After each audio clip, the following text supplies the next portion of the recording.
Até ao dia de Cristo. A Epístola aos Filipenses tem sido justamente chamada de a Epístola da Experiência Cristã. Apresenta-nos efetivamente, realizada pelo apóstolo Paulo, a carreira do crente. Não a carreira com as suas fraquezas e faltas, mas a carreira em todo o poder do Espírito. Suspenso das suas atividades por alguns anos da prisão, o apóstolo reencontra circunstâncias apavorantes no mais alto grau. Mas elas não o desanimam de modo nenhum, porque o poder que o fazia andar permitia-lhe dominá-las. Na verdade, ele andava por vista. Em que medida conhecemos nós praticamente o que é uma tal carreira? Temos ouvido dizer como desculpa, abre aspas, mas nós não somos o apóstolo Paulo, fecha aspas. O argumento não tem valor algum, porque precisamente nessa epístola, Paulo não emprega o seu título de apóstolo, mas escreve como sendo servo de Jesus Cristo. E este é o caráter que todo crente é chamado para manifestar na sua carreira e no seu serviço. Por outro lado, os recursos que Paulo possuía para viver, para servir e para a sua carreira estão sempre à disposição da fé.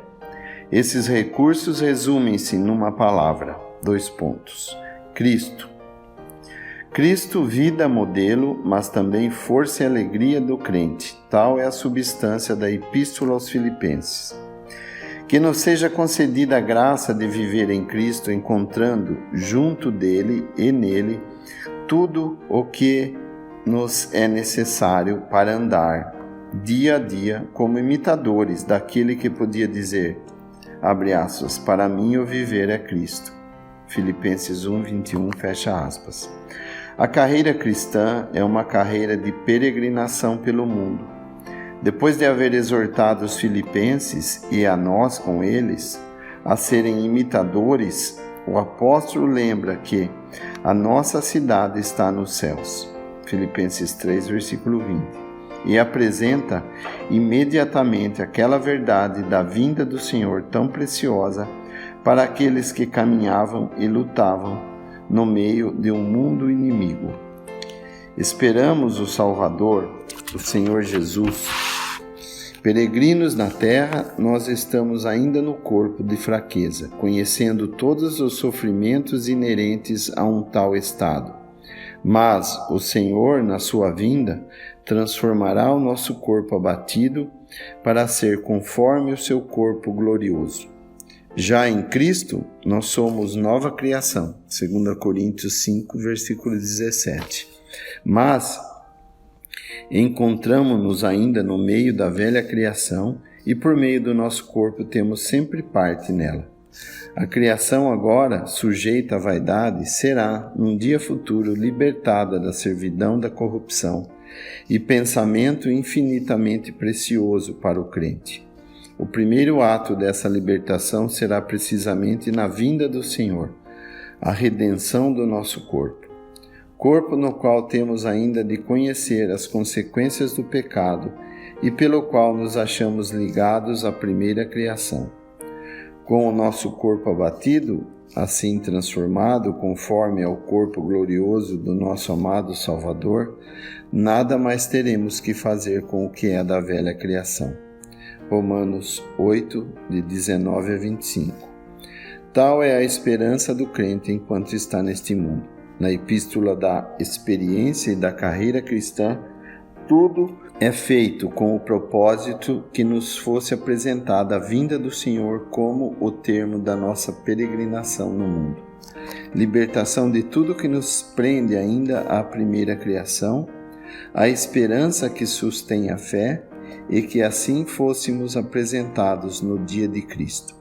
É nesse momento que serão tornados públicos os desígnios dos corações, que nos fala em 1 Coríntios 4, versículo 5, e manifestados os frutos do trabalho da graça divina em nós.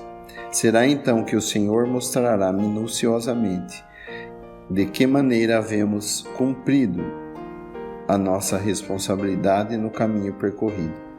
Pensemos nesse dia.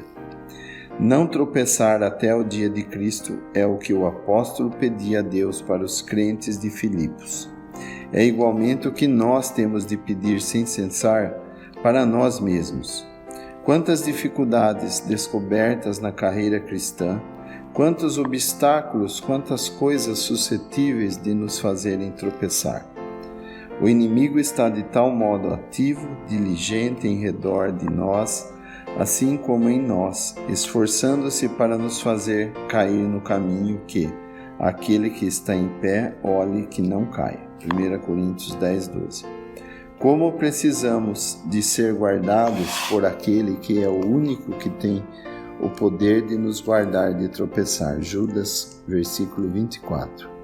Mas que ele tenha esse poder, em nada diminui a responsabilidade que nos incumbe de andar fielmente sem tropeçar. Se queremos enfrentar a situação, é necessário, em primeiro lugar, que o nosso amor abunde mais e mais em ciência e em todo o conhecimento. E para que o nosso amor abunde, precisamos de ser alimentados de Cristo. É do seu próprio amor que o nosso amor viverá. A manifestação desse amor será então em ciência e todo conhecimento. Conhecimento da vontade do Senhor. Ciência dos seus pensamentos. Será um amor verdadeiro, muito diferente do que por vezes chamamos amor, que nem é em ciência, nem em todo conhecimento, um amor verdadeiro que nos dará o discernimento das coisas excelentes. Fazemos certas coisas que julgamos boas e que não o são, outras que talvez o sejam em certa medida, mas o segredo de sermos guardados fiéis no caminho é discernir as coisas excelentes, aquelas que são da aprovação do Senhor e agradam seu coração. As coisas excelentes são as únicas que deveríamos buscar e cumprir. Seríamos então puros e em nossos pensamentos e palavras guardados do mal no meio de um mundo caracterizado pela contaminação e corrupção. E poderíamos avançar sem tropeçar até o dia de Cristo. Mas não existe apenas esse aspecto negativo sem tropeçar.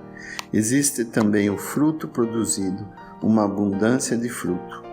Toda a atividade do crente é assim para a glória de Deus, cheios de fruto de justiça que são por Jesus Cristo para a glória e louvor de Deus. Filipenses 1, de 9 a 11. Poderemos aquilo que a nossa própria carreira cristã é e colocando em contraste com aquela que nos é proposta. Que assunto de profunda humilhação! O apóstolo fala também do dia de Cristo nessa epístola como sendo o momento em que será manifestado o remate do trabalho de Deus em nós. Tendo por certo isto mesmo, que aquele que em vós começou a boa obra, a aperfeiçoará até o dia de Jesus Cristo. Filipenses 1, versículo 6. Deus tem começado em nós uma obra que completará. Não seria Deus sem ela. Porque Deus não deixa uma obra incompleta. Não é Satanás que terá a última palavra sobre toda a atividade que ele manifesta para nos fazer cair no caminho, para arruinar o testemunho individual e coletivo que somos chamados a dar. Deus, através de tudo, cumprirá o que se propôs fazer. Nada e ninguém poderá impedi-lo. Um ano findou durante o qual Deus tem operado em nós com todos os meios que tem à sua disposição. Um novo ano começa. Podemos estar seguros de que a obra da sua graça se processará em cada um dos seus, assim como também na assembleia que ele comprou com o sangue de seu próprio Filho. Atos 20, versículo 28. E isto através de todas as circunstâncias pelas quais teremos de passar. Atos, capítulo 20 e capítulo 28 também. Conhecemos sem dúvida bem os exercícios dolorosos que nos levariam talvez a desanimar em presença de tantas coisas tristes e humilhantes. Mas regozijemo-nos com o pensamento de que, Não obstante todas as nossas fraquezas ou nossas obstinações a despeito da nossa vontade própria, tão frequentemente manifestada, Deus prossegue a sua obra em nós e a levará a bom termo.